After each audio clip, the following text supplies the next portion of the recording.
누가복음 13장 31절부터 35절입니다. 누가복음 13장 31절에서 35절까지 제가 봉독하겠습니다. 곧 그때 어떤 바리새인들이 나와서 이르되 나가서 여기를 떠나소서 헤롯이 당신을 죽이고자 하나이다. 이르시되 너희는 가서 저 여우에게 이르되 오늘과 내일은 내가 귀신을 쫓아내며 병을 고치다가 제3일에는 완전하여 지리라 하라.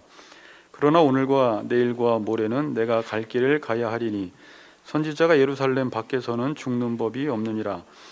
예루살렘아 예루살렘아 선지자들을 죽이고 내게 파송된 자들을 돌로 치는 자여, 암탉이 제 새끼를 날개 아래 모음같이 내가 너희의 자녀를 모으려 한 일이 몇 번이냐. 그러나 너희가 원하지 아니하였도다. 보라, 너희 집이 황폐하여 버린 바 되리라. 내가 너희에게 이르노니 너희가 주의 이름으로 오시는 이를 찬송하리로다 할 때까지는 나를 보지 못하리라 하시니라. 아멘. 지금 최 목사님 나오셔서 사명과 성숙이라는 제목으로 말씀 전해 주시겠습니다.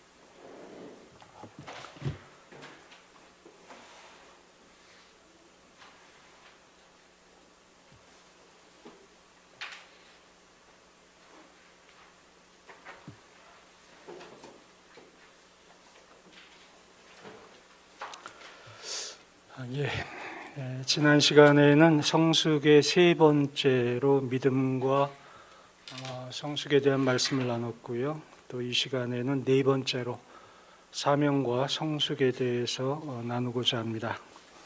본문 33절을 제가 봉독해 드립니다. 그러나 오늘과 내일과 모레는 내가 갈 길을 가야 하리니 선지자가 예루살렘 밖에서는 죽는 법이 없느니라. 이 말씀의 앞부분에 보면 그러나 오늘과 내일과 모레는 내가 갈 길을 가야 하리니 라고 예수님께서 말씀하십니다. 이 말씀은 예수님이 하셔야 할 일, 자신의 사명을 잘 감당하겠다라고 하시는 말씀이죠. 사명이라는 그 말씀의 사전적 의미는 맡겨진 임무 혹은 주어진 임무라는 뜻입니다. 곧 예수님은 자신에게 맡겨진 사명, 주어진 임무를 충실하게 수행하겠다라는 말씀을 33절에서 하고 계시는 것입니다. 사실 이 땅에 존재하는 모든 사물에게는 자신만의 사명이 있습니다. 여기 마이크가 있죠. 마이크는 마이크의 사명이 있습니다. 여기 컵이 있는데요. 또 컵은 컵의 사명이 있죠. 하물며 이러한 그 물체들도 사명이 있는데 이 땅에 살고 있는 사람들, 하나님의 형상을 가지고 태어난 사람들에게 사명이 없다라고 말할 수는 없을 것입니다. 특별히 하나님의 선택을 받은 하나님의 자녀들에게 있어서 그 사명은 분명히 있을 것입니다. 그러므로 내게 사명이 있느냐 없느냐 이것은 더 이상 우리는 논할 필요가 없습니다. 다 사명은 있죠. 저도 있고 여러분도 있습니다. 문제는 그 사명을 제대로 감당하느냐, 감당하지 못하느냐. 예수님의 말씀에 의하면 자신의 갈 길을 제대로 가느냐, 못 가느냐의 문제에 달려 있다고 할 수 있겠습니다. 제가 여기 컵을 3개 준비했습니다. 이쪽 컵은 예를 들어서 구멍이 다 뚫려 있다고 하죠. 그러면 여기에다가 물을 붓게 될 경우에 어떤 결과가 있겠습니까? 물이 그대로 셀 것입니다. 곧 이것은 물컵이죠. 따라서 물컵의 사명은 물을 담는 데 있는데 마른 물컵인데 사실은 물컵이 아닌 겁니다. 자, 두 번째 컵이 있다고 하십시다. 이 컵은 밑이 뚫려 있지 않습니다. 그런데 찬물을 담으면 그대로 있어요. 여기에다가 뜨거운 물을 담았을 경우에 이 컵이 이렇게 찌그러진다고 하십시다. 그래서 이곳에 가득 담았던 그 물이 흘러 넘친다고 하죠. 그렇다면 이 물컵은 물컵이긴 하되 어떨 때는 물컵의 사명을 감당하지만 어떨 때는 물컵의 사명을 감당하지 못하는 그런 물컵일 것입니다.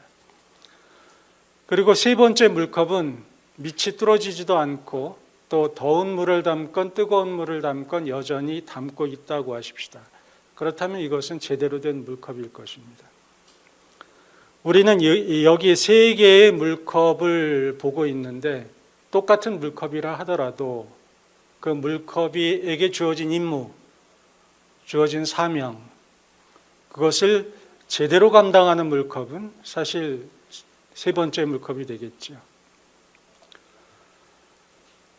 똑같이 사람도 그러하다라고 저는 생각합니다. 그리고 이 자리에서 함께 예배를 드리는 저와 여러분, 그리고 영상을 통해서 예배를 드리는 분도 마찬가지로 똑같이 하나님으로부터 사명을 받았는데 그 사명을 완전히 제대로 감당하지 못하는 분이 있는가 하면 또 어느 것은 감당하나 어느 것은 감당하지 못하는 분이 있을 것입니다. 어떤 분은 다 감당하는 분도 계시겠죠. 그러므로 이 시간에 제가 여러분에게 여쭤보고 싶은 질문이 있습니다. 여러분은 도대체 몇 번째 컵이라고 생각하십니까? 중요한 것은 이것입니다. 이 사명을 어떻게 감당하느냐에 따라서 예수님께서 우리를 보고 계시는, 평가하시는, 그리고 우리의 삶이 맞춰지고 나서 하나님의 심판대 앞에 섰을 때 어떠한 이야기를 듣게 되느냐라는 것입니다. 그리고 이 사명을 제대로 감당하면은 괜찮은데 하지 못할 때는 하나님께서는 이 사명을 감당케 하려고 여러 가지의 작업을 하신다는 겁니다. 밑에 구멍이 뚫린 그 컵에게는 구멍을 메꾸는 이런 작업을 하시게 되고 더운 물을 집어넣을 때 우그러지는 그러한 컵에게는 그것이 더 이상 찌그러지지 않도록 코팅을 하는 작업도 하신다는 겁니다. 그 작업이라는 것이 사실은 우리들에게 있어서는 쉽지 않은 것들이라는 것에 문제가 있는 거죠. 어쨌든 하나님이 원하시는 것은 이렇게 그 사명, 그 주어진 사명을 제대로 감당하기를 원하는, 그래서 세 번째 컵이 되기를 원하는 그것이 하나님께서 저와 여러분에게 바라시는 것이라는 겁니다. 첫째 컵에서 두 번째 컵으로 되어지는 것, 두 번째 컵에서부터 세 번째 컵으로 되어지는 이 과정을 우리는 사실 성숙이라고 이야기하고 오늘의 말씀의 제목인 사명의 성숙과 연관된 것이라는 거죠.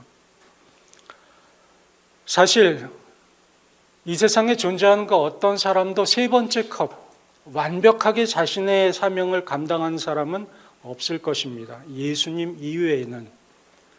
그러므로 저와 여러분은 그 누구든지 간에 이 세 번째 컵을 향하여 가는 그런 사람이라고 할 수 있겠죠. 따라서 오늘 우리는 말씀에 주목해야 할 필요가 있다고 생각합니다. 이것이 바로 저와 여러분에게 그 생명을 주시고 오늘도 이렇게 함께 말씀 앞에 서게 하신 이유이기 때문이라고 생각하기 때문입니다. 자, 그러면 우리는 왜 이렇게 사명이 있음을 알매도 불구하고 세 번째 컵이 되어야 한다고 분명히 우리는 인지하고 있음에도 불구하고 왜 그렇지 못할까라는 것을 먼저 생각해 보기를 원합니다. 그 사명과 환경에 관한 문제인데요. 그 이유는 이 사명을 감당하는 그 어떤 주어진 환경 자체가 결코 쉽지 않다라는 데 있습니다. 녹록지 않습니다. 어렵습니다. 그것을 오늘 이제 본문에서 같이 살펴보려고 합니다. 31절과 32절을 제가 봉독해 드립니다. 곧 그때에 어떤 바리새인들이 나와서 이르되 나가서 여기를 떠나소서 헤롯이 당신을 죽이고자 하나이다. 이르시되 너희는 가서 저 여우에게 이르되 오늘과 내일은 내가 귀신을 쫓아내며 병을 고치다가 제3일에는 완전하여지리라 하라. 예수님은 자신에게 주어진 사명을 정말 묵묵하게 감당하셨던 분입니다. 그리고 십자가상에서 다 이루었다라고 말씀하시고 그리고 그의 영혼이 육체를 떠났습니다. 하지만 그러한 예수님, 하나님의 아들이신 그분도 이 사명을 감당하는 환경 자체가 정말 쉽지 않았습니다. 우리는 본문을 통해서 그것을 확인할 수 있는데요. 31절을 보면 바리새인들이 예수님을 찾아왔다고 합니다. 그리고 하는 말이 뭐였냐면 여기를 떠나소서. 누가 당신을 죽이려고 한다고요? 헤롯이 죽이려고 한다라고 합니다.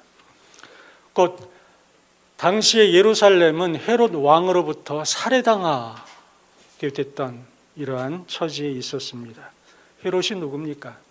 당시의 분봉 왕이었고 갈릴리와 베레아 지방을 다스리던 존재였습니다. 이 사람은 세례 요한까지도 죽였던 아주 잔인한 사람이었어요. 결국에 예수님께서 십자가 처형을 받을 때 일조했던 인물이 바로 헤롯 왕입니다. 그는 세례 요한이 자신의 부도덕한 삶을 지적했다는 그 이유로 그를 죽였던 것 아닙니까? 그리고 예수님을 십자가에 못 박으려고 할 때에는 누가복음 23장 12절을 보면 헤롯과 빌라도가 전에는 원수였으나 당일에 서로 친구가 되었던 정도로 대단히 교활했던 사람입니다. 그래서 그 다음 절을 보면 32절에서 예수님은 헤롯을 누구로 비유합니까? 여우로 비유합니다. 이렇게 정치적인 권력을 가지고 있는 존재, 그러면서도 자신의 태도를 언제든지 바꿀 수 있는 이 교활한 존재, 커다란 권력을 가지고 있지만 인간으로서 사람으로서의 됨됨이가 정말 되먹지 못한 존재가 당시의 왕이었습니다. 그런데 이 왕이 죽이려고 했던 사람이 누구였는가? 바로 예수님이었다는 거죠. 그뿐만이 아니었습니다. 당시 예수님이 처한 환경 가운데 하나는 바리새인들의 아주 음흉한 그러한 태도가 있었다는 거죠. 31절에서 예수님을 찾아온 존재들이 바리새인들이었습니다. 그들이 이렇게 이야기하죠. 여기를 떠나소서 헤롯이 당신을 죽이려고 하나이다. 표면적으로 보면 예수님을 걱정해서 정보를 제공한 것으로 여겨집니다. 그래서 어떤 사람들은 그렇게 이야기해요. 하지만 저는 그 주장에 동의하지 않습니다. 왜냐하면 그 다음에 32절에서 예수님이 이렇게 이야기하시기 때문이에요. 너희는 가서 저 여우에게 이르라 라고 말씀하신다는 거죠. 너희는 가서 저 여우에게 이르라. 무슨 말입니까? 이 바리새인들이 헤롯 왕과 연결되어 있는 사람이라는 것이죠. 따라서 이 말을 통해 유추할 수 있는 것은 헤롯 왕의 살해 의도를 바리새인들이 들었고 이 바리새인들이 예수님께 전달했으며 예수님의 말씀을 다시금 헤롯 왕에게 전달하는 이런 중간자의 역할을 했다라는 것입니다. 그러므로 헤롯은 왜 이런 이야기를 했으며 바리새인들은 왜 이것을 전달했는가? 저는 그것을 그 음흉한 목적, 곧 예수님의 사역을 방해하거나 중단시키라는 의도가 있었을 것이다 라고 해석을 합니다.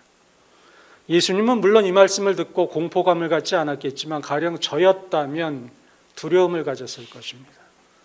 그리고 공포심을 가졌을 거예요. 그리고 당시의 바리새인들은 사회 지도층이었습니다. 소위 권력자의 주변에서 그 기득권을 가졌던 인물들이 바리새인들 아니었습니까? 왕도 그를 살해하려 하고 기득권에 있는 존재들도 와서 협박하는, 그래서 그러한 협박을 당하는 그 가운데 자신의 사명을 감당해야 했던 분이 바로 예수 그리스도였다는 것입니다. 여러분, 저와 여러분이 왜 사명을 감당하기 어려운 줄 아십니까? 환경이 어렵기 때문입니다. 우리가 뭔가 좀 잘해보고 싶어도 그걸 잘할 수 없도록 상황이 그렇게 만들기 때문이라는 거죠. 물론 그 배경에는 그 악한 영의 작용이 있기 때문이라는 겁니다.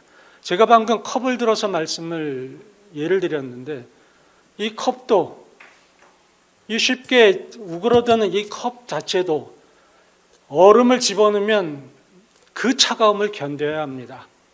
그리고 100도와 가까운 그런 뜨거운 물을 넣게 되면 또한 그 뜨거움도 참아야 합니다. 그걸 견뎌내야 물컵이 가진 사명을 감당할 수 있는 것이죠. 그러므로 우리가 사명에 대해서 생각할 때 그저 가볍게 여겨서는 안 됩니다. 그래, 사명을 감당해야 돼. 내가 뭔가 결심이 부족해서 그럴 거야. 혹은 나의 인내심이나 혹은 나의 갖춰진 조건이 무엇인가 되면 내가 사명을 다 감당할 거야. 천만의 말씀입니다. 그럴 수 없습니다. 그런 거라면 사명이라고 할 수 없습니다. 자, 그러면 이제 다음에 살펴볼 것은 그렇다면 어떻게 해야 할 것인가라는 문제입니다. 우리는 어떻게 하여야 주어진 사명을 잘 감당할 수 있을까요? 그것을 본문을 통해서 살펴보고자 합니다. 32절과 33절을 같은 목소리로 읽도록 하겠습니다. 32절 시작. 이르시되 너희는 가서 저 여호와에게 이르되 오늘과 내일은 내가 귀신을 쫓아내며 병을 고치다가 제3일에는 완전하여지리라 하라. 그러나 오늘과 내일과 모레는 내가 갈 길을 가야 하리니 선지자가 예루살렘 밖에서는 죽는 법이 없느니라. 아멘. 첫 번째 살펴보아야 할 것은 시기의 문제입니다. 시기. 32절 하반절에 예수님은 오늘과 내일은 내가 귀신을 쫓아내며 병을 고치다가 제3일에는 완전하게 될 것이라고 말씀하십니다. 오늘, 내일, 그리고 제3일을 말씀하십니다. 이에 더하여 33절에는 그러나 오늘과 내일과 모레는 내가 갈 길을 가야 한다고 말씀하십니다. 그 시기에 대해서 두 가지를 말씀하시는데 첫 번째는 오늘, 내일, 제3일입니다. 그리고 두 번째는 오늘, 내일, 모레입니다. 어떻게 보면 이 똑같은 말을 두 번 반복해서 하시는 거죠. 하지만 오늘과 내일은 같은데 첫째에는 제3일이라고 말하고 또 두 번째는 모레라고 말씀을 하십니다. 그렇다면 앞의 말과 두 번째 말이 같을까요? 다를까요? 어떤 사람들은 그것을 같은 말이라고도 이야기합니다. 하지만 저는 약간의 차이가 있다라는 생각에 동의합니다. 왜냐하면 33절의 시작이 그러나라는 단어로 되어 있기 때문이죠. 그러나라는 말이 뭡니까? 앞에 어떤 이야기를 하고 그러하지만 앞에 말을 끊고 또 다른 말을 하고 싶을 때 그러나라는 말을 씁니다. 따라서 앞에 예수님께서 하시고자 한 말씀의 의미와 뒤에 하시고자 한 말씀의 의미가 약간의 차이가 있다라는 것입니다. 어떤 차이가 있을까요? 첫 번째에는 오늘, 내일, 그리고 제3일을 말씀하십니다. 그런데 그 3일 다음에 무슨 단어가 있나요? 완전이라는 단어가 있습니다. 그러므로 오늘과 내일은 내가 귀신을 쫓아내며 자신이 해야 하는 사명을 계속 감당하며 하지만 제3일은 완전하여진다. 곧 자신의 죽음과 부활을 이야기하는 것이다 라고 볼 수 있습니다. 그러나 33절에 오늘과 내일과 모레는 내가 갈 길을 간다라는 말은 물론 여기에서 모레가 죽음과 부활을 이야기하실 수도 있지만 예수님께서 이 말씀에서 강조하고 싶으신 것은 자신이 가야 할 길, 자신이 계속해서 감당해야 할 사명을 강조하신다라고 볼 수 있습니다. 그런데 저는 이 말씀 속에서 모레가 무엇이냐, 제3일이 무엇이냐를 주목하여 보기보다 그 앞에 말입니다. 오늘과 내일. 예수님께서는 오늘과 내일이라는 것은 동일하게 말씀하셨는데 그것이 무슨 뜻이냐? 바로 32절에서 의미하는 귀신을 쫓아내며 병을 고치는 것이었습니다. 뒤집어 이야기하면 귀신을 쫓아내며 병을 고치는 그 말씀은 뭐냐면 오늘과 내일 예수님 자신이 해야 할 일이었다라는 것이죠. 이 말을 다시 말씀드리면 예수님께서 십자가에 달려야 하는 사명을 감당하는 날은 오늘과 내일이 아니었습니다.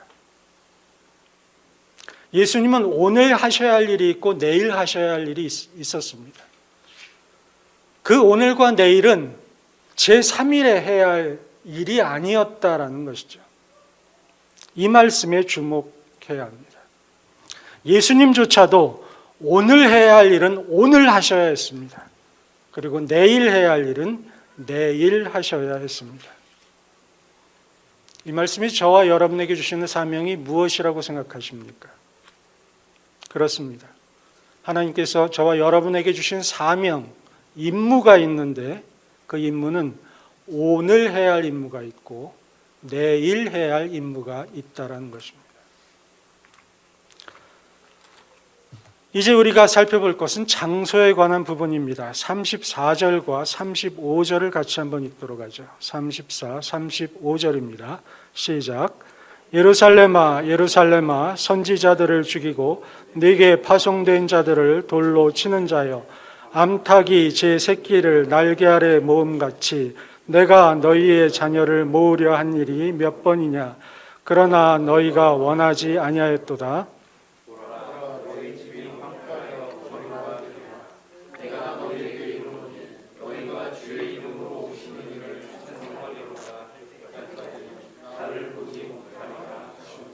아멘.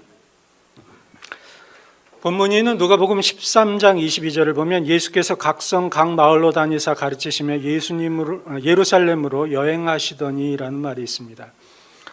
그리고 오늘 본문의 말씀은 마태복음 23장에서 동일하게 기록하고 있어요.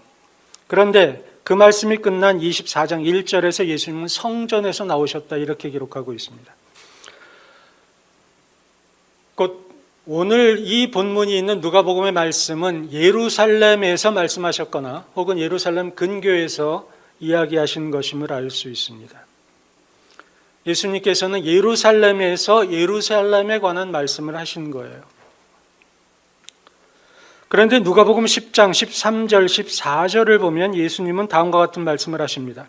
화 있을진저 고라시나 화 있을진저 벳세다에 너희에게 행한 모든 권능을 두로와 시도네에서 행하였더라면 그들이 벌써 베옷을 입고 재에 앉아 회개하였으리라. 심판때에 두로와 시돈이 너희보다 견디기 쉬우리라. 여기서 이야기하는 고라신과 벳세다는 갈릴리 지역에 속했던 성읍입니다. 곧 예수님은 갈릴리 지역에서 많은 권능을 행하셨어요. 그런데 이 말씀을 어디에서 하십니까? 가버나움에서 하십니다. 가버나움 역시 갈릴리에 속한 지역이었어요. 예수님은 갈릴리에 계셨을 때 갈릴리에 관해서 말씀하십니다. 물론 갈릴리에서 예루살렘에 관한 말씀을 하시지 않았다라는 뜻은 아닙니다. 하지만 예수님은 갈릴리에서 갈릴리에 관한 말씀을 하셨고 예루살렘에서 예루살렘에 관한 말씀을 하셨어요. 제가 여러분에게 무슨 말씀을 드리고 싶어서 이렇게 이야기를 할까요? 그것은 예수님조차도 바로 오늘 해야 할 일, 오늘 해야 하고 지금 해야 할 일 지금 하셨다는 것입니다. 그리고 예수님께서 계셨던 그곳에서 그곳의 일을 하셨다라는 말씀을 드리고 싶어서 그랬습니다.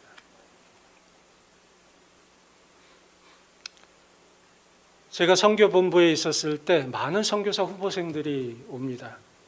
그러면 그분들과 면접을 해요. 당신은 왜 선교사가 되고 싶습니까? 라는 질문부터 시작해서 당신이 선교사가 되기 위해서 어떻게 한다고 생각하십니까? 라고 질문을 던져요. 그러면 거의 모든 후보생들이 무슨 대답을 하냐면 지금 하고 있는 일을 포기해야 합니다. 두 번째, 선교 단체에 있는 훈련원에 들어가거나 신학교에 가야 합니다. 그리고 후원교회를 찾아서 파송되어야 합니다. 이것이 기본적으로 하는 이야기였어요. 어떻게 생각하세요? 그럴듯하지 않습니까? 만약 그렇게 생각하신다면 다음 성경 말씀을 해석해야 합니다. 누가복음 8장에 거라사 귀신 들린 사람이 등장하지 않습니까? 군대 귀신으로부터 고침받고 난 다음 이야기입니다. 누가복음 8장 38절과 39절을 제가 봉독해 드립니다. 귀신 나간 사람이 함께 있기를 구하였으나 예수께서 그를 보내시며 이르시되 집으로 돌아가. 어디로 돌아가라고요? 집으로 돌아가. 하나님이 네게 어떻게 큰 일 행하셨는지를 말하라 하시니 그가 가서 어디로 갔을까요? 집으로 갔을 것입니다. 예수께서 자기에게 어떻게 큰 일을 행하셨는지를 온 성내에 전파하니라. 이상하지 않습니까? 귀신 들렸던 사람, 그것도 군대 귀신 들렸던 사람, 당시 거라사 지방에서 그를 모르는 사람이 아무도 없었을 것입니다. 그러한 사람이 나음을 얻었습니다. 고쳐졌어요. 그는 마음속에 간절하게 예수님과 함께 하기를 원했을 것입니다. 자신이 사도는 되지 못한다 하더라도 예수님과 함께 동행하며 정말 사역하기를 그는 간절히 원했을 거예요. 또한 예수님의 입장에서 보십시다. 그 사람을 데리고 함께 사역을 한다. 어떤 효과가 있겠습니까? 저 같으면 설교하기 전에 그 사람을 먼저 간증대에 세웠을 것입니다. 그러면 얼마나 많은 호응을 받았겠습니까?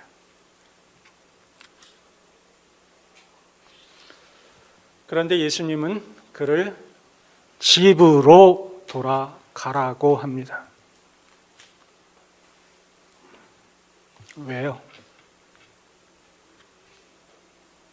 왜냐하면 예수님은, 하나님이신 예수님은 그가 있어야 할 시기가 바로 자신과 함께하는 것이 아니라 집에 있어야 할 시기라는 것입니다. 그리고 그 시기는 어디에 있어야 할 시기? 집에. 그것이 바로 그가 해야 할 일이었고 그에게 주어진 임무였으며 그의 사명이었다라는 말씀입니다. 물론 역사에는 기록되어 있지 않지만 그는 나중에 사도와 함께 사역을 했을 수도 있습니다. 다른 먼 곳에 가서 전도자로 일했을 수도 있어요. 하지만 그 시기에 그 장소에 그가 있어야 할 곳은 거라사였습니다. 그래서 저는 선교사 후보생들이 당장 직장을 그만둬야 합니다. 신학교 혹은 훈련원에 가야 합니다라고 말할 때 이 성경을 해석하라고 주문을 합니다. 그럴 수 있습니다. 그러나 당신이 직업을 버리기에 앞서 먼저 해야 할 일은 당신에게 있는 직업에 최선을 다해야 합니다. 그리고 그 과정 속에서 선교적인 삶을 살아야 합니다. 그리고 그 과정 속에서 선교사로서의 자격이 있다라는 인정을 받아야 합니다. 그래야 당신의 후원자가 생기고 당신의 후원 교회가 생기는 것입니다.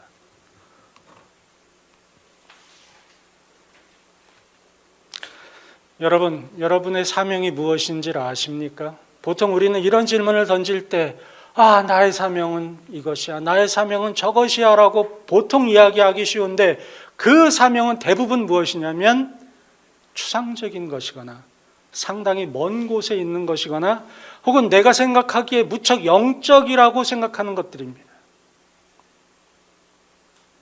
그것이 잘못됐다고 이야기하는 것이 아니에요. 먼 훗날에는 그럴 수 있습니다. 그러나 저와 여러분이 알아야 할 주어진 사명은 무엇이냐면 바로 지금, 바로 이 장소, 나의 삶에서 내게 주어진 것이 무엇인가를 확인하는 것이라는 말씀입니다.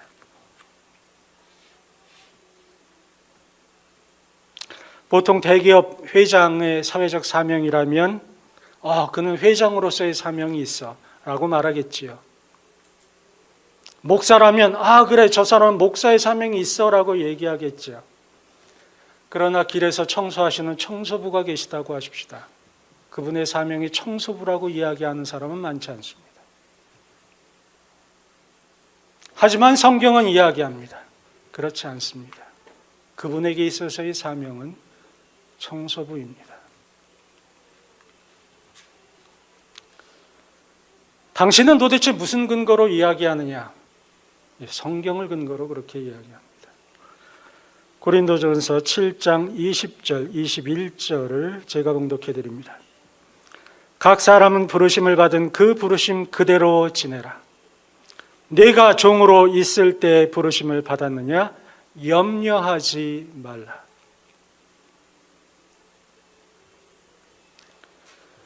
각 사람을 부르심을 받은 그 부르심대로 그대로 지내라고 사도 바울은 이야기합니다. 그리고 나서 종 이야기를 해요. 이 종이 오늘날 해석은 무엇으로 우리는 이해합니까? 노예입니다. 내가 노예로 부르심을 받았느냐? 노예로 지내라. 그것이 바로 너의 사명이다라는 것이죠. 그래서 어떤 사람은 사도 바울은 노예 제도를 인정했어 라고 말하지만 사실은 본문의 의도는 그것이 아닙니다. 바로 너의 지금의 부르심이 무엇이냐, 그것에 최선을 다하라, 그것을 감당하라는 것이 바로 사도 바울이 이야기하려고 했던 것이죠. 당시에 종이 하는 일은 무엇입니까? 허드렛 일입니다. 집안을 청소하고 빨래하고 굳은 일을 하는 것입니다. 주인이 시키는 잔심부름을 하는 것입니다. 그러한 일이 어떻게 사명이라고 할 수 있습니까?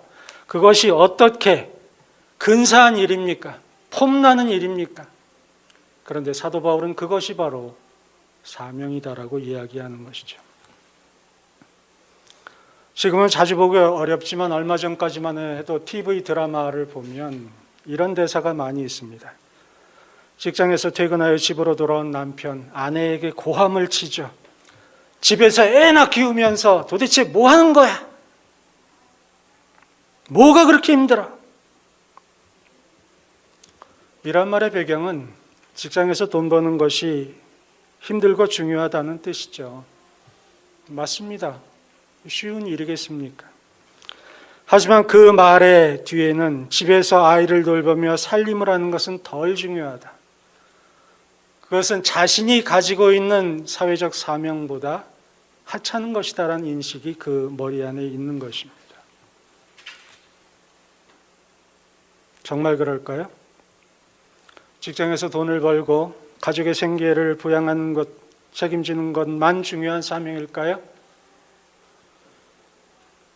지난주에 CNM 훈련을 마치고 어떤 집사님과 잠깐 한 3, 4분 정도 이야기를 나눴던 것 같아요. 그 집사님께서는 두 어린아이를 키우고 계십니다. 아이를 돌보는 과정에서 상당히 피곤하신 것 같았어요. 그래서 성경 묵상을 제대로 못하세요. 그것에 관한 부담을 상당히 느끼고 계시더라고요. 대화를 마치고 집으로 가는 길에 저 혼자 곰곰이 생각해 봤습니다. 하루를 지내면서 아이를 돌보는 것과 성경을 묵상하는 것과 어느 것이 더 그에게 주어진 사명일까? 여러분은 어떻게 생각하십니까? 저는 쉽게 답할 수 없었습니다. 하지만 확실한 것은 있었어요. 그것은 그 집사님에게 주어진 시간과 장소에서 그에게 주어진 1차적 사명은 무엇이냐면 아이를 돌보는 것이라는 거죠.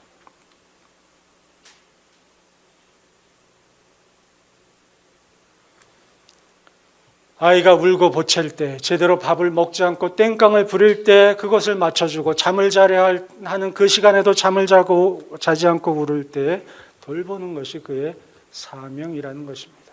물론 남편이 옆에 있었다면 함께 돌봐야 하겠지요.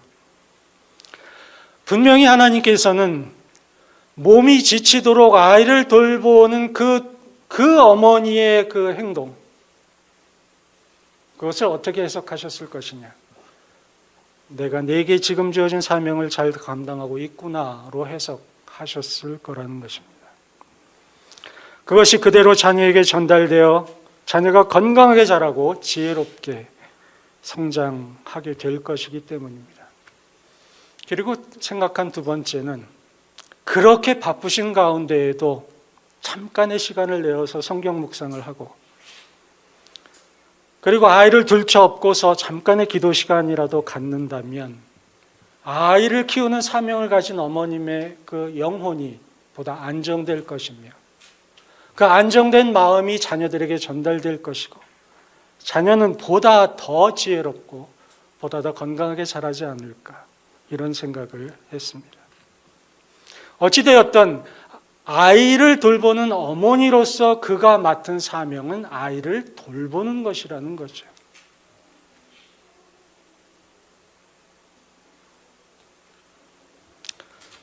앞서 언급한 대로 사도 바울은 노예라면 노예로서 주어진 사명을 잘 감당하라고 이야기합니다. 하지만 바울은 그 말에 계속하여서 고린도전서 7장 21절 하반절에서 그러나 내가 자유롭게 될 수 있거든 그것을 이용하라라고 말합니다. 곧 노예의 상태만 이야기해서 너는 평생토록 그렇게 살아라라고 이야기하는 것이 아니라 그 다음에 자유를 이야기하고 그것을 이용하라고 이야기한다라는 것이죠. 곧 현재 주어진 사명은 그 두 아이의 어머니의 경우를 예로 든다면 평생토록 두 아이를 업고 지내는 것은 아니라는 것입니다. 그것은 어느 기간에 국한된 것이고 또 다른 어떤 다음의 사명이 주어진다라는 의미로 저는 봅니다. 하나님께서 저와 여러분에게 주신 사명은 항상 똑같지 않습니다.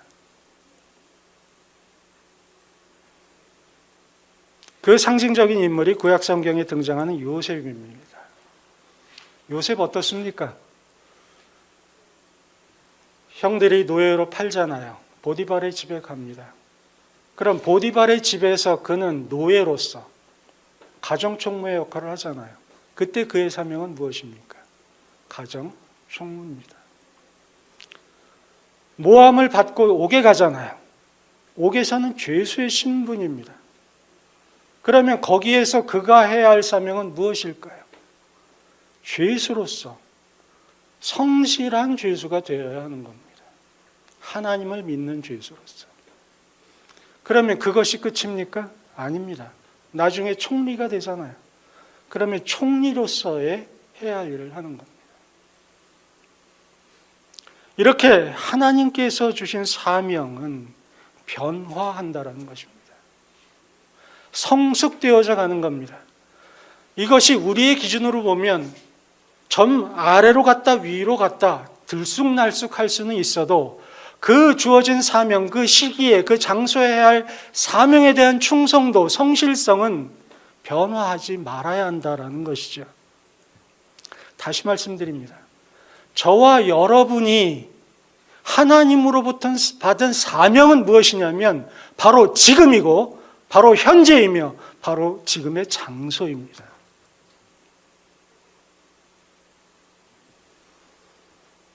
이 시간을 생각해 보십시다. 이 시간은 무슨 시간입니까? 예배의 시간입니다. 그럼 이 시간에 저와 여러분이 하나님께로부터 받은 사명은 뭡니까? 영상을 통해서 예배를 드리는 분도 마찬가지입니다. 하나님께 예배자로 쓴 것이, 그리고 영과 진리를 다해서 하나님께 예배하는 것이 저와 여러분의 사명입니다. 그런데 이 시간에 졸 수 있습니까? 내 정신이 몽롱하다고 해서 그 몽롱한데 내 몸과 마음을 맡겨야 합니까? 내가 영상으로 예배 드린다고 해서 상당히 교만한 자세로 예배 드릴 수 있습니까? 그럴 수 있어요. 아까 제가 컵의 이야기를 드리지 않았습니까? 밑이 다 뚫어진 상태의 컵이 될 수도 있고 찌그러진 상태의 컵도 될 수 있습니다.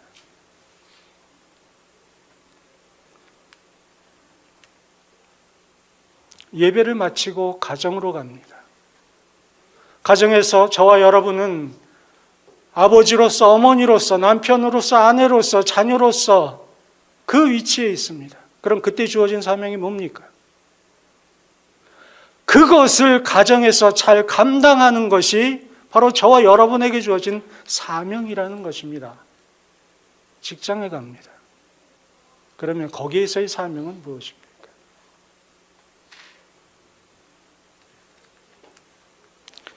이것은 어떻게 보면 사소한 일이라고 생각되기 쉬워요. 예배 시간에 생각을 집중하는 것과 그 생각이 저쪽 저 양재동이나 어디로 돌아다니는 것과는 사소한 차이입니다. 이 마음을 모두어서 예배를 드리고자 하는 것은 어떻게 보면 사소한 거예요. 작은 겁니다. 집에서 자녀들에게 이야기할 때 내 마음 내키는 대로 이야기할 수도 있고 하나님의 말씀에 근거해서 이야기할 수도 있습니다. 작은 것입니다. 예수님은 누가복음 19장 17절에서 다음과 같이 말씀하십니다. 주인이 이르되 잘하였도다 착한 종이여 네가 지극히 작은 것에 충성하였으니 10고을의 권세를 차지하리라.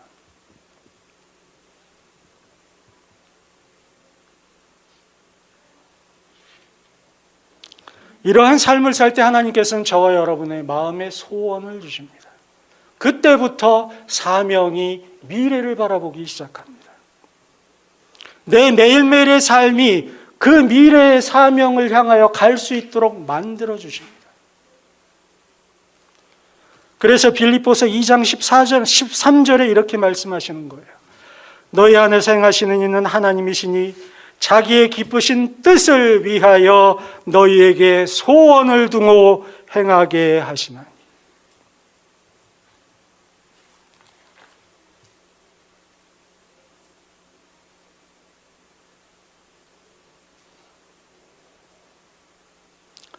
이제 우리가 생각할 것 하나가 있습니다. 대단히 중요한 것인데요. 본문 34절에서 함께 찾아보도록 하십시다. 함께 읽겠습니다. 시작.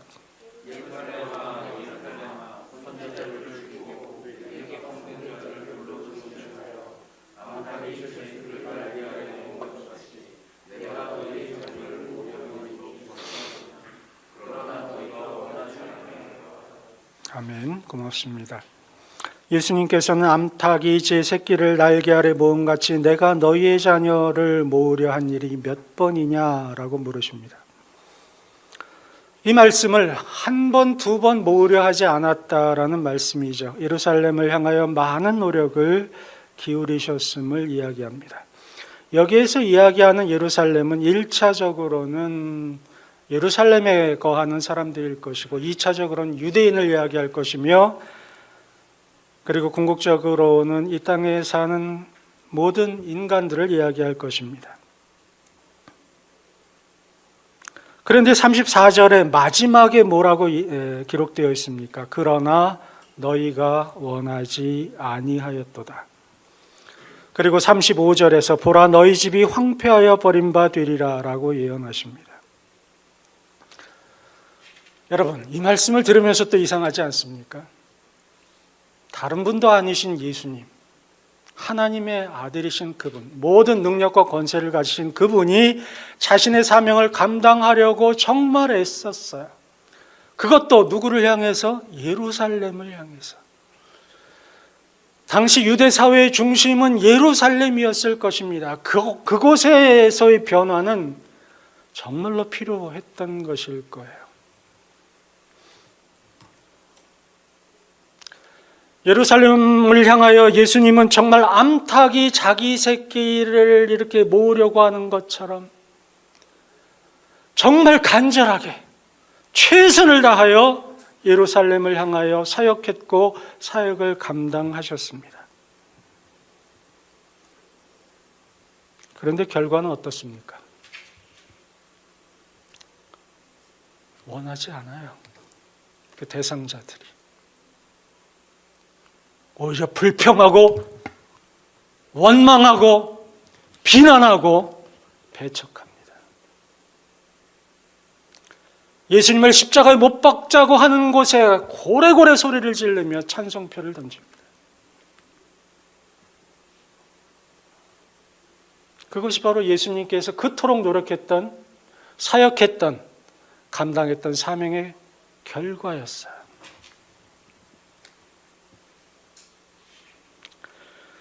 저와 여러분이 사명을 감당하려는 것, 교회에서도 마찬가지고요. 여러분의 가정에서도 마찬가지고 직장에서도 다 똑같습니다. 우리가 하나님을 믿는 백성으로서의 사명을 감당하고 정말 그래, 결심했어. 나는 최선을 다할 거야. 그리고 정말 사명을 감당하려고 노력을 해요. 그런데 그 노력의 결과가 제대로 보이느냐라는 문제입니다. 안 보인다는 겁니다. 제대로 안 나타나요. 지금 CNM 훈련을 하고 있습니다. 말씀 묵상을 하고 기도 제목을 공유합니다. 부부간에 나누고 만나는 분들마다 원투한 이들을 묻고 채우려고 합니다. 캐리그마를 적용하려고 해요. 이것이 우리에게 주어진 사명이라고 생각합니다. 그러면 당장에 이제 뭐가 나타나야 되잖아요. 뭔가. 사람들이 바뀌고 예수님을 막 구주로 영접하고 차일드 처치가 형성이 되고 막 이래야 되지 않습니까? 그런데 보이는 현실은 어떻습니까?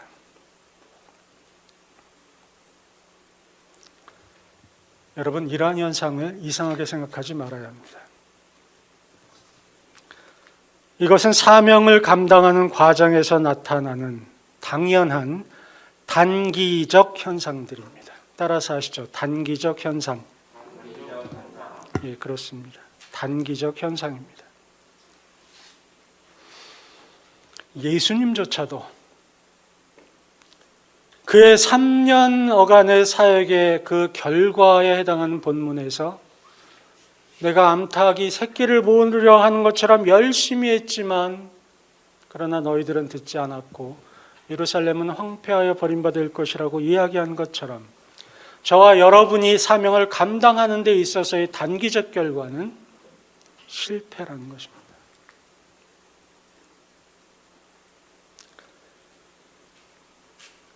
그렇다면 이 사명을 감당함에 있어서 그 결과는 정말로 실패일까요? 그 답은 본문 35절에 주어져 있습니다. 35절을 함께 읽도록 하죠. 시작. 보라, 너희 집이 황폐하여 버린 바 되리라. 내가 너희에게 이르노니 너희가 주의 이름으로 오시는 이를 찬송하리로다 할 때까지 나를 보지 못하리라 하시니라. 그렇습니다. 이 말씀을 우리가 다시 보셔야 하는데요. 무엇을 의미합니까? 이 말씀을 뒤집어 해석하면 주의 이름으로 오시는 이를 찬송하리로다 할 때까지는 나를 보지 못한다는 말은 주의 이름으로 오시는 이를 찬송하리로다 할 때가 있을 것이라는 말입니다. 그리고 나를 보지 못할 것이라는 말은 그 때가 되면 나를 볼 것이라는 말이에요.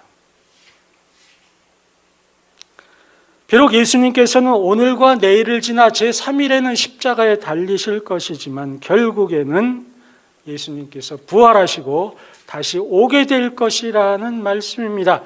그리고 찬송하게 될 것이다 라는 것이죠. 여러분, 사명 감당의 결과는 실패가 아닙니다. 결코 실패가 될 수 없습니다. 사명 감당의 결과는 새드 엔딩이 아니에요. 항상 해피 엔딩입니다. 저와 여러분의 사명도 마찬가지입니다. 여러분, 저와 여러분에게 주어진 그 매일의 삶, 그 삶 가운데 우리가 마주쳐야 하는 어려운 현실들, 그리고 감당하려고 발버둥 치지만 때로는 넘어지게 되고 그렇게 또 노력하지만 제대로 결과가 보여지지 않는 것들, 그것이 별로 그렇게 중요해 보이지도 않고 대단해 보이지도 않는 것이라 할지라도, 지극히 작은 것이라 할지라도 그 사명의 궁극적인 결과는 놀랍고 대단히 크고 대단히 멋지다라는 사실입니다. 그리고 우리가 기대하는 결과와는 결코 다르지 않은 풍성함과 장대함으로 우리는 맞게 될 것이라는 말씀입니다.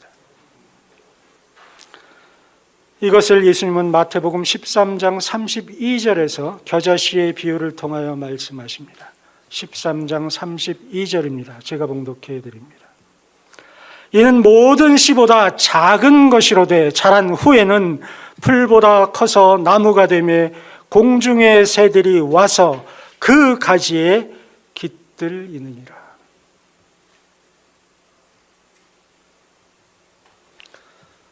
저는 이 같이 걷는 교회를 이렇게 보면서 이 겨자씨의 비유를 늘 생각을 해요. 왜냐하면 중국에서 제가 겪었던 가정교회와 참 흡사하기 때문입니다.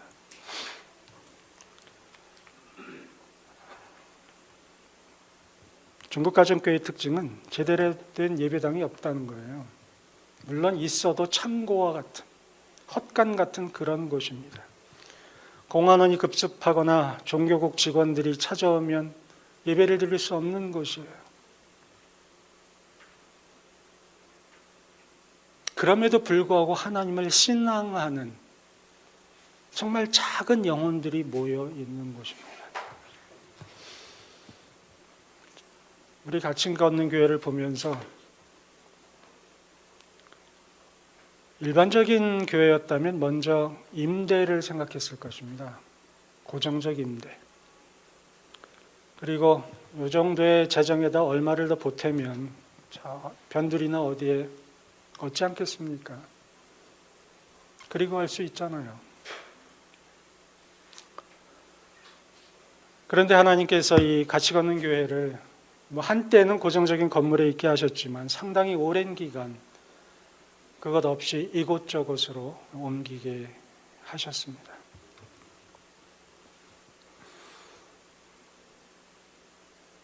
그리고 그 안에 있는 성도들의 각각을 보면, 물론 각각을 보면 능력 있는 분들이 많으세요. 하지만 지금 제가 아까 오면서 사랑의 교회를 지나왔는데 그 교회를 보고 이 교회를 한번 보십시오. 비교가 됩니까? 하지만 저는 이 마태복음 13장에서 약속하신 이 모든 씨보다 작은 것이로되 하나님께서 풀보다 커서 나무가 되게 하실 것이라는 이 약속을 같이 걷는 교회에서 봅니다. 하나님은 10년 동안 여러분들을 훈련시켜 오셨어요. 그리고 5년 전에 성숙을 앞으로 10년 후에 이야기하고 싶다라는 그 소원을 5년 전에 저로 하여금 이야기하게 했고 5년 후가 되는 이 10년대의 시리즈로 이렇게 말씀을 드릴 시간을 갖게 되었습니다. 저는 이제 또 다른 5년 후를 봅니다. 그때 제가 설 수 있을지 없을지는 모르겠어요. 그러나 확실한 것 하나가 있습니다. 그것은 여러분 안에 심겨준 하나님의 생명, 그리고 같이 걷는 교회에 심겨주신 하나님의 생명이 자라게 될 것이라는 사실입니다. 그 자람이 풀보다 커서 나무가 될 것이라는 것입니다. 그리고 그 나무에 많은 새들이 와서 쉬게 될 것이라는 사실입니다. 이것이 바로 사명입니다. 같이 걷는 교회가 감당해야 할 사명. 그 사명 때문에 오늘을 주신 것입니다. 그리고 여러분의 그 삶의 장소를 주신 것이죠. 말씀을 맺습니다. 예수님께서는 본문 33절에서 그러나 오늘과 내일과 모레는 내가 갈 길을 가야 하리니라고 말씀하십니다. 예수님은 자신의 사명을 감당하실 그때까지 하루하루 자신이 하셔야 할 일을 하셨습니다. 한 주 후에 우리가 성탄절을 맞죠. 하나님이 하셔야 할 일, 말구유에 태어나시는 일이었습니다. 12살에 하셔야 할 일, 성전에서 선생들과 이야기하셔야 했습니다. 30살까지 그는 목수로서 가정의 생계를 책임져야 했습니다.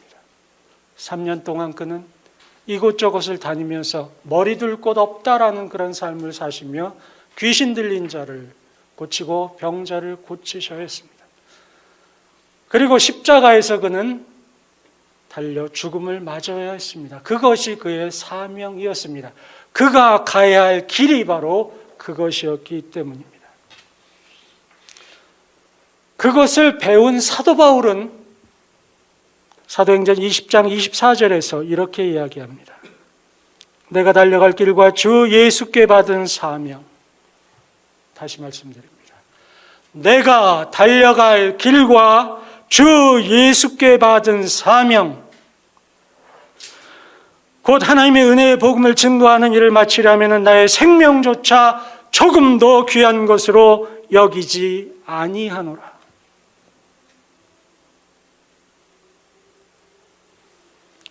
우리는 이러한 예수님의 가르침과 사도 바울의 가르침을 오늘 나눕니다.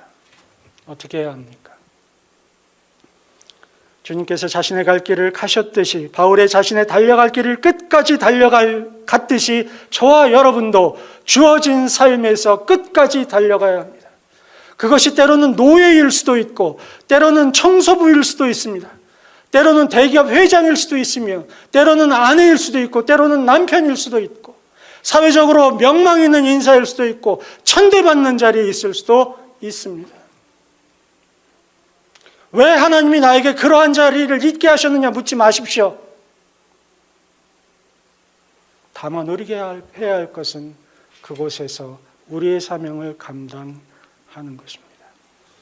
그리고 같이 걷는 교회 성도로 모였다면 이 교회가 정말 자라서 나무가 되고 많은 공중의 새들이 와서 쉴 수 있도록 그러한 자양분이 될 수 있도록 하는 그 사명을 저와 여러분이 감당해야 한다는 것이죠. 저는 제외해 주십시오. 같이 걷는 교회 성도가 아니기 때문에. 그러나 저는 앞으로 5년 후에 또 10년 후에 여러분의 가정에서 여러분의 삶에서 같이 걷는 교회에서 많은 새들이 깃들이는 이 엄청난 궁극적 결과를 보게 될 것이라 믿습니다. 이러한 축복이 여러분의 삶과 이 교회에 충만하기를 예수님의 이름으로 축원합니다. 오늘 말씀의 제목은 사명과 성숙이었습니다.